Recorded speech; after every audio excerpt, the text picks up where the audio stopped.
Hello everyone, welcome to my mini blog. বিয়ের 1 মাস 7 দিন পর আমি গেলাম বাড়ি, কারণ আমি অষ্টমঙ্গলায় বাড়ি যেতে পারিনি বিকজ আমার নদাদু মারা গেছিলো। তো বাড়িতে আসার পর তো একটা আলাদা লেভেলেরই আনন্দ আমার মধ্যে ছিল এবং ভীষণভাবে খুশি ছিলাম। অনেক দিন পর আমি বাড়ির মানুষগুলোকে দেখতে পেয়েছি। ঠাকুরমশাইও খুব সুন্দরভাবে পুজোটা কমপ্লিট করেছিল এবং আমরাও নিয়মটা খুব সুন্দরভাবেই পালন করলাম। আমি গরমের মধ্যে একটা খুবই সফট হোয়াইট কালারের শাড়ি পরেছিলাম, তার সাথে একটা স্লিভলেস ব্লাউজ তোমরা দেখতেই পাচ্ছ। আর আমার লুকটা কেমন লাগছে অবশ্যই আমাকে জানিও।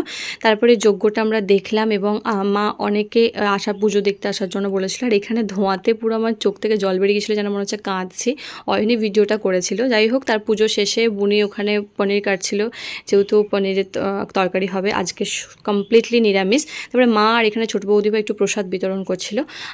এইভাবে আজকে দিনটা কাটালাম। কেমন লাগলো ভিডিওটা অবশ্যই জানো। Thanks for watching video, please follow for more, by.